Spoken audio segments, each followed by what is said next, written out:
कहानी की शुरुआत में हम कैप्टन बर्नी और उसके दोस्त सैम को देखते हैं। दोनों कार में हैं। दरअसल बर्नी अपनी गर्लफ्रेंड मरियम से मिलने आया है। बर्नी को थोड़ा हेजिटेशन हो रहा है क्योंकि बर्नी और मरियम का ये फर्स्ट टाइम डेट है। इससे पहले उन दोनों ने एक दूसरे को कभी नहीं देखा था।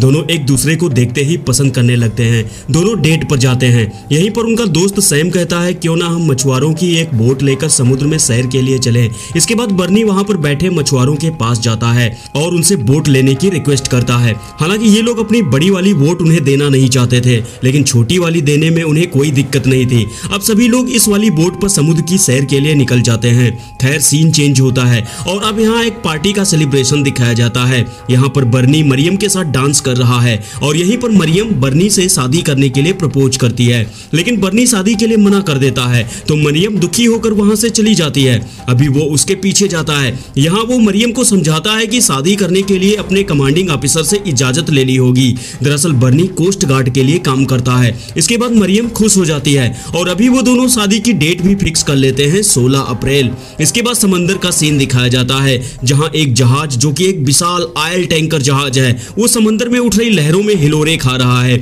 इसके बाद शिप का कैप्टन फोन पर अपने कमांडिंग ऑफिसर को यह रिपोर्ट करता है कि उसका शिप ज्यादा देर टिक नहीं पाएगा। जल्दी से अगर कोई मदद नहीं भेजी गई तो पूरा का पूरा जहाज डूब जाएगा।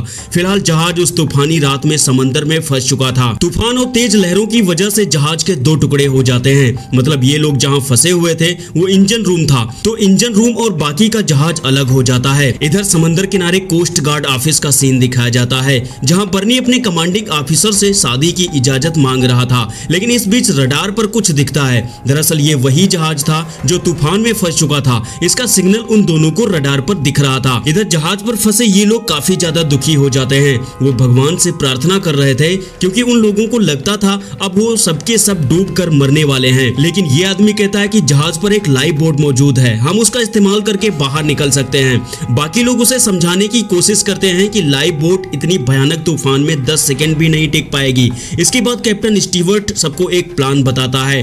वो कहता है अगर जहाज में एक स्टील या लोहे का एक बड़ा सा टुकड़ा कुछ इस तरह से फंसा दिया जाए जिससे जहाज को मोड़ा जा सकता है, और जब ऐसा हो जाएगा तो हम इस जहाज को किसी रेत की पट्टी पर जाकर रोक देंगे। हालांकि इससे हम लोगों को कुछ और घंटे का समय मिल जाएगा, तब तक शायद कोई बचाव दल हम तक पहुंच सकता है। इधर कोस्ट गार्ड के कमांडिंग ऑफिसर दूसरे लोगों को निर्देश देता है कि रेत की पट्टी के पार जाकर उस जहाज का पता लगाया जाए, लेकिन ये आदमी कहता है कि रेत की पट्टी के पार जाना नामुमकिन है। पिछली बार जो लोग गए थे वो कभी वापस लौट कर नहीं आए। पूरा का पूरा क्रू मारा गया था। फिलहाल इन लोगों का कमांडिंग ऑफिसर बर्नी से कहता है कि तुम अपनी टीम बनाओ और जल्दी से रेत की पट्टी के पार जाओ और जहाज से अलग हुए उस टुकड़े को ढूंढो। उस ऑफिसर के जाने के बाद बर्नी काफी दुखी लग रहा था। इनफैक्ट वहां पर जितने लोग मौजूद थे सभी लोग दुखी लग रहे थे क्योंकि सबको लग रहा था कि ये एक खतरनाक मिशन है और वहां से जिंदा बच के आने का 1% भी चांस नहीं है। कुल मिलाकर ये एक सुसाइड मिशन है।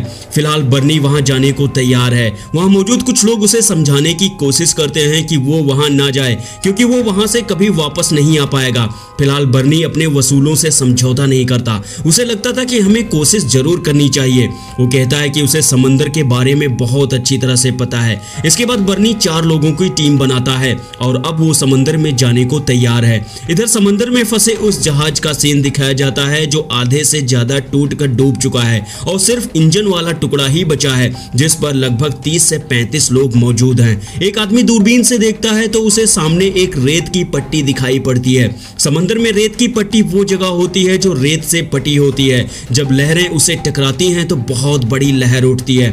अगर वहां तक जहाज पहुंच गया तो रेत में धंस जाएगा जिससे वो ना तो आगे जा पाएगा और ना ही पीछे, और इस तरह उन लोगों को समय मिल जाएगा। मतलब जितनी देर जहाज रेत में धंसा रहेगा उतनी देर कम से कम वे लोग सुरक्षित रहेंगे और डूबने से बच सकते हैं। बर्नी अपनी टीम लेकर समंदर में उतर जाता है। ये लोग एक छोटी सी नाव से वहां तक जाने वाले थे। अभी ये लोग बोट स्टार्ट करते हैं और जाने की तैयारी कर देते हैं। इधर समुद्र में फंसे लोगों के साथ कुछ भी अच्छा नहीं हो रहा था।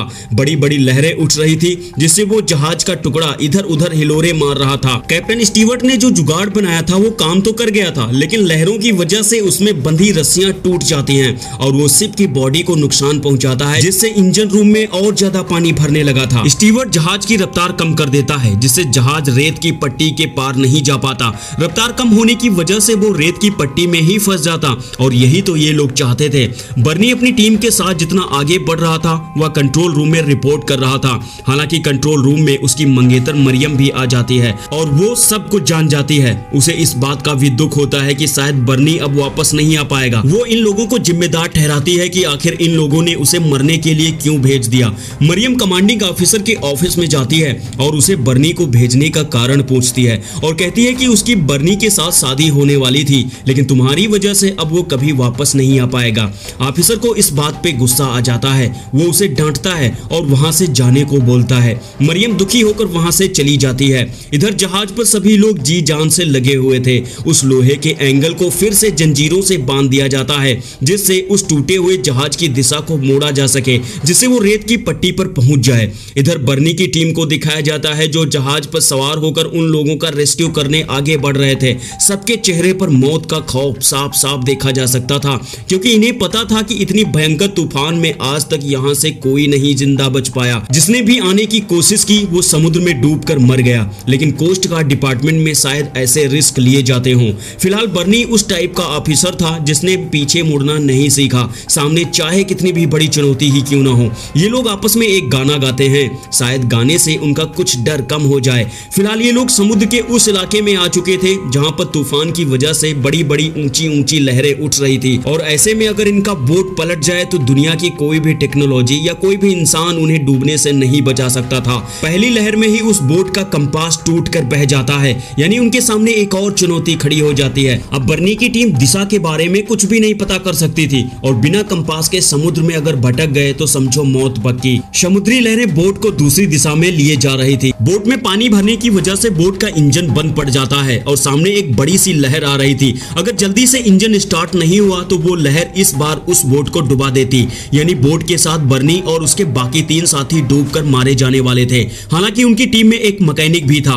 बर्नी उसे जल्दी से बुलाकर इंजन ठीक करने को कहता है और उनके पास सिर्फ 5 सेकंड का समय होता है। फिलहाल जैसे ही लहर उनके बोट के पास आती है तब तक मैकेनिक इंजन को ठीक कर देता है और जल्दी से इंजन स्टार्ट करके ये लोग लहर की ओर चल पड़ते हैं। इसके बाद बर्नी के रास्ते में बहुत सारी भयानक लहरें आती हैं और बर्नी बड़ी बहादुरी के साथ अपने बोट को आगे बढ़ा रहा था। इसके बाद समुद्र का वो क्षेत्र भी सामने आ गया जब इन लोगों ने भयानक लहरों को पीछे छोड़ दिया था। मतलब इन लोगों ने समुद्र के उस इलाके को पार कर लिया था जहां बचने का कोई अवसर नहीं था।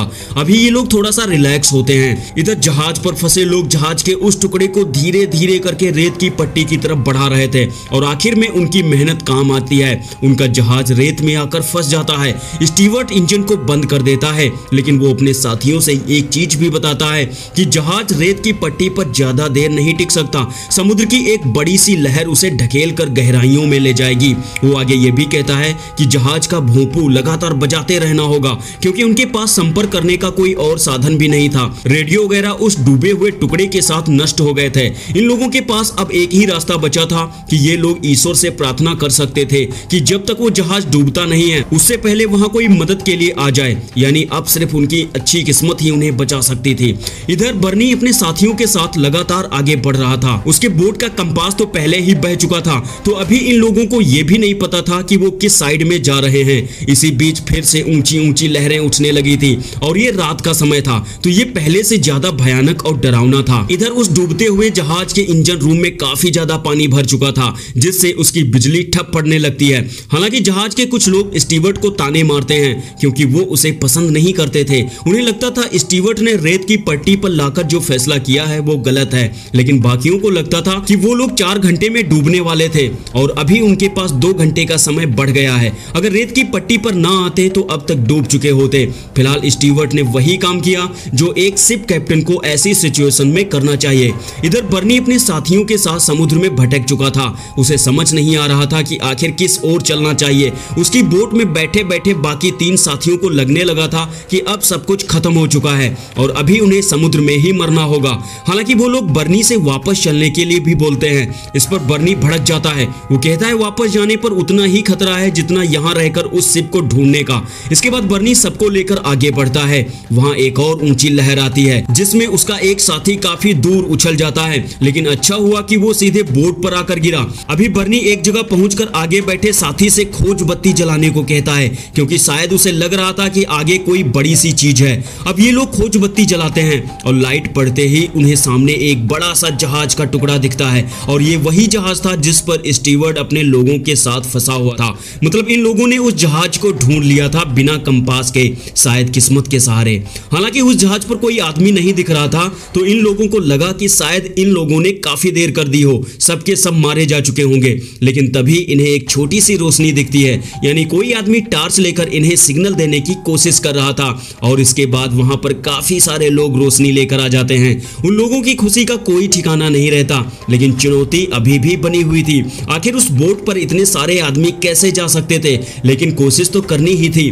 बर्नी बोट को साइड में लगाता है और ऊपर से सीढ़ी डाली जाती है, जिस पर एक एक लोग करके बर्नी के बोट पर उतर रहे थे। कुछ तो पानी में ही कूद रहे थे, जिन्हें बर्नी और उनकी टीम पानी से निकालकर बोट पर बिठाते हैं। अभी ये शख्स सीढ़ियों से उतर रहा था, लेकिन तभी एक भयानक लहर आती है जिससे वो जहाज हिलोरे लेता है और इस झटके में सीढ़ी वाला शख्स नीचे गिरता है। और जब तक बर्नी उसके पास पहुंचता, उससे पहले लहर की वजह से वो शख्स जहाज के निचले वाले हिस्से से टकरा जाता है, जिससे मौके पर ही उसकी मौत हो जाती है। उसकी मौत का कैप्टन स्टुअर्ट सहित बाकियों को बहुत गहरा दुख होता है, लेकिन फिलहाल ये समय शोक मनाने का नहीं था, बल्कि जितनी जल्दी हो सके सबको उस बोट पर पहुंचना है और जल्दी से वहां से निकलना है। इधर जहाज भी अपनी जगह से खिसकने लगा था, यानी वो समुद्र की गहराई की तरफ खिसक रहा था। खैर जैसे तैसे करके सभी लोग बर्नी के बोट पर आ जाते हैं और सबसे अंत में कैप्टन स्टीवर्ट आते हैं। सभी लोगों को रेस्क्यू कर लिया गया था, सिवाय उस शख्स के। हालांकि ये बोट ज्यादा वेट लेकर नहीं जा सकती थी, लेकिन बर्नी को भरोसा था कि वो जैसे तैसे करके इन लोगों को कहीं ना कहीं किनारे तक जरूर ले जाएगा। और उसने ये भी कहा कि सब मरेंगे या सब जिएंगे। इसके बाद वो टूटा हुआ जहाज विशाल समुद्र की गहराई में समा जाता है, क्योंकि अगर यहाँ से थोड़ी सी भी देर हुई होती तो ये लोग पानी में समा गए होते। अब बर्नी उन लोगों को लेकर किनारे की ओर जाने लगता है, लेकिन उनके पास कंपास नहीं था, तो बर्नी को भी नहीं पता था कि आखिर किस दिशा में चलना चाहिए। लेकिन उसे ये चीज पता था, अगर वो हवा के बाईं दिशा की ओर जाएगा तो कहीं ना कहीं उसे किनारा जरूर मिल जाएगा। और बर्नी ऐसा ही करता है, वो हवा के बाईं दिशा में बोट को ले जाता है। इधर मरियम अपनी कार लेकर बंदरगाह पर आती है, क्योंकि उसे यकीन था बर्नी एक बहादुर आदमी है और वो समुद्री हवा के रुख को भली भांति जानता है। इसके बाद मरियम अपने कार की हेडलाइट को ऑन कर देती है। इसे देखकर वहां खड़े सभी लोग अपने कारों की हेडलाइट को ऑन कर देते हैं, जिससे कि दूर से उस लाइट को देखा जा सके। और फिर ऐसा ही होता है, बर्नी उन लोगों को लेकर पोर्ट के पास आ जाता है। उसे वो लाइट्स दिखने लगती हैं। इधर बर्नी भी अपने बोट की खोज बत्ती को जलवा देता है और इस तरह पोर्ट पर खड़े लोगों के चेहरे पर मुस्कुराहट आने लगती है। बर्नी अपने साथ 32 लोगों का रेस्क्यू करके वापस आ गया था। सब लोग किनारे पर खड़े होकर उसका स्वागत करते हैं। बोट की रस्सी खूंटे से बांध दी जाती है और एक एक करके लोग उतर जाते हैं। मरियम भी बर्नी के लिए आई थी। दोनों एक दूसरे को देखकर काफी खुश होते हैं। इस दौरान मरियम बर्नी से कहती है कि उसने उसके कमांडिंग ऑफिसर से शादी के लिए बात की थी, तो उसने कहा था ये सिर्फ एक फॉर्मेलिटी होती है, ये उसकी पर्सनल लाइफ है, शादी करने के लिए कौन किसको रोकता है। और ये बात बर्नी भी जानता था, लेकिन बर्नी ने तो सिर्फ नियमों को फॉलो किया था जो एक कोस्ट गार्ड को करना चाहिए। दोस्तों ये कहानी एक सच्ची घटना पर आधारित है और ये घटना हुई थी 18 फरवरी 1952 में और ये इतिहास का सबसे बड़ा साहसिक रेस्क्यू मिशन था, जो छोटी बोट से 32 लोगों को बचाया गया था। आई होप ये कहानी आपको समझ में आई होगी। सो वीडियो को लाइक कमेंट जरूर कर देना। मैं मिलता हूँ किसी एक ऐसे ही वीडियो के साथ, तब तक के लिए टेक केयर, बाय बाय।